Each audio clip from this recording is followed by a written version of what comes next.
Rich, yesterday you delighted us with your first experience with Scientology, and when you left off, you had just attended a Sunday service, and we're off to the L. Ron Hubbard birthday extravaganza. That's right. Yesterday I told you about how on my first day with the church, I went to the Sunday service where I was in a room with a big iron bust of L. Ron Hubbard, the founder of Scientology, at the front, and at one point they invited all of us in attendance to the big L. Ron Hubbard birthday bash at the Back Bay Hilton that following Sunday. And obviously, the chance to get jiggy with a bunch of raging Scientologists doesn't come around every day. So needless to say, Saturday night, I took my ass down to the Back Bay Hilton and got ready to throw down Xenu style. I had been looking forward to this for a while. Thetas need not apply. Theta, see you later, baby. So, because they had never told me what time that the party started, and going to the Scientology Center to find out is downright emotionally exhausting because they just try to get stuff out of you the whole time. Earlier that afternoon, I had called the Hilton and asked what time the Scientology gathering started, and they told me 8 p.m. 8 p.m. it is, baby. I popped on the khakis. I can tell by the way you use your walk, you're at level 3. You're at OT3, that's right, baby. I grabbed some cash for the ATM for a couple adult beverages and got to the Hilton at 8 o'clock on the nose. Well, the receptionist told me that the Scientology party was on the second floor.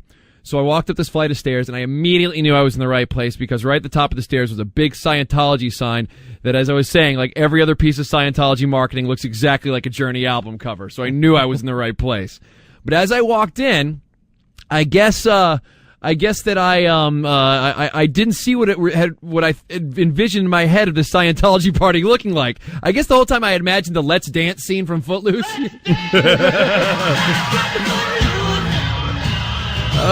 But instead, there were about 10 random people walking around, either on their cell phones or carrying clipboards.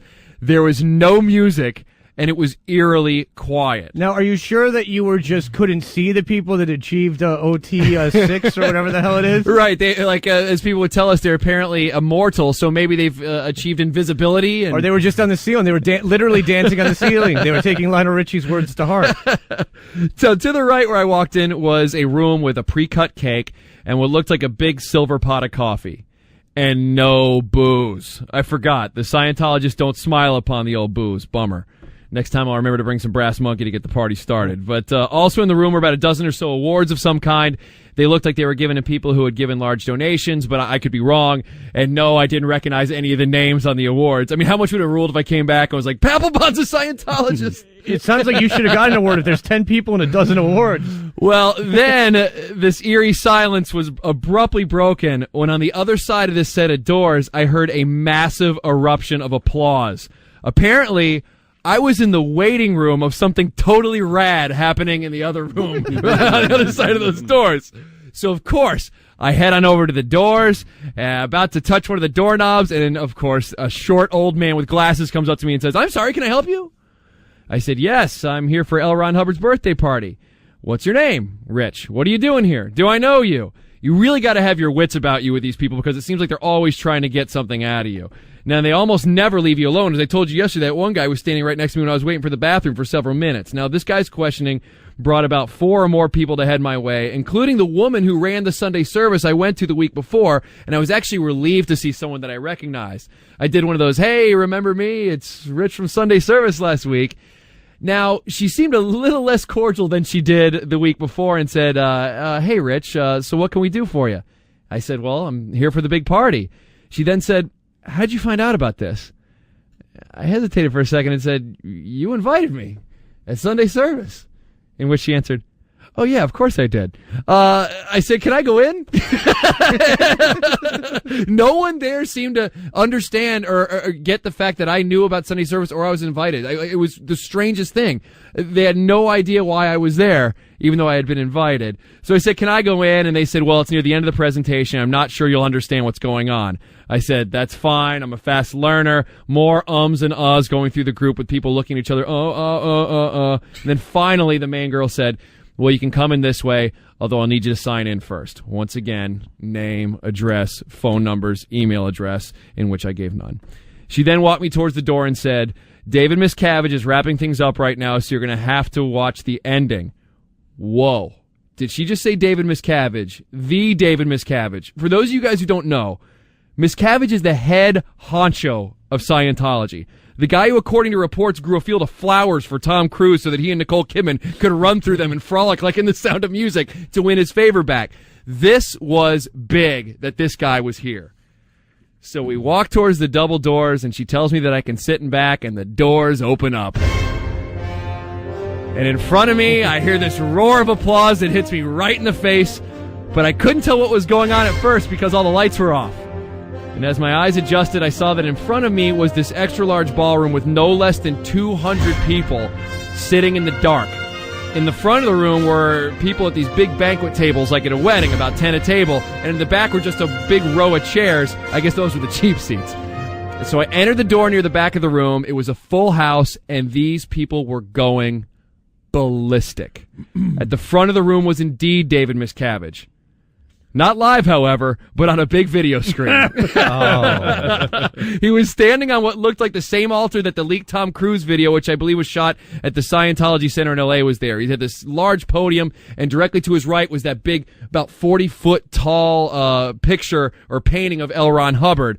And I ended up getting seated right next to the door that I entered and quickly realized that I was going to have a chaperone the whole time. One of the guys who walked me in stayed a couple feet away from me the whole time. Fine. Now, on screen, David Miscavige seemed to be delivering the equivalent of what seemed like a State of the Union address about Scientology. When I walked in, he was talking about the brand new Scientology website, Scientology.org, which he briefly demonstrated how to use. But what was the most entertaining were the people who were hanging on his every word and going absolutely crazy. Simple things like the description of how to point and click to places on the website were greeted with thunderous applause, people yelling, "Awesome!" and then standing up and cheering, which seemed to me a little odd because Miscavige wasn't actually there. He was on a video. It was almost like the James Brown Church from the Blues Brothers. People were going nuts. And then he talked about how Scientology is moving into the future, growing rapidly. He's a very good speaker. He really is. And the satellite broadcast ended with the voice of L. Ron Hubbard giving some words of wisdom over a montage full of people once again looking into the sunset, having fun with their kids, landing that multi-million-dollar deal for nameless corporations. And then it ended with L. Ron Hubbard's head floating through space, and everyone in the room chanting something very loudly 3 times. I think it was LRH, LRH, LRH. Seemed like something out of a movie. And then finally the satellite broadcast was over. At least I thought it was a satellite link up until that big screen abruptly turned that familiar light blue and read the words DVD stop. These people had been watching a DVD for 2 hours. Wow. It wasn't even standing up and applauding. A DVD. That's a little odd. That's odder than clapping for the pilot when you land in the plane. So the lights go on, and I see a real person walk on stage as if to start speaking to the crowd, and immediately my chaperone walks up to me and says, "Hey, Rich, I want to show you a couple things. Come with me." So I get up and ask what's going on, and he says, "I just want to explain a few things about what you just saw as you walked me out of the ballroom." I said, "Hey, can I watch the rest of the presentation?" He said, "You can, but you might not understand it. It's just a bunch of boring awards and presentations." And I said, I think I would still like to watch it. He said, "It's for parishioners only." In which I said, I thought you just said I could watch it. And then he answered simply, "It's for parishioners only." Small silence, and then he started talking to me in a voice just loud enough that I couldn't hear what was going on in the other room. Damn it. I then one more time said that I was invited and that I would indeed like to see the presentation. And he said to me, "Do you watch media?" Which I thought was the strangest question. I answered back, "What do you mean, like TV? Of course I watch media." He said, "So you see how Scientology's been talked about recently?" And I was like, "You mean like Tom Cruise?" "Yeah, the jumping on the couch, South Park, all the lies and stuff. Here's the thing. We just don't want any of this stuff getting on YouTube and all." So basically he's saying I'm going to go in there and videotape the whole thing and put it on the internet. Which, of course, you didn't. You didn't videotape anything or record any audio. Not at all. Not at all. You just went to experience it for yourself. Right, but that seemed like a kind of strange assumption for someone trying to get you into the organization. I am going to do something that is odd here. I am going to agree with the Scientologist guy. I think it would be in the best interest to keep these events only to people that you were pretty sure about. I wouldn't want too many. Why? Randoms. If it's a religion and you want everyone involved? Because every time it seems like that you're under the assumption that everyone is supposed to be involved. I just think that whenever any of this video gets it's a catastrophe for them. So because the stuff usually ends up being really weird. I would agree with that. I would agree with that.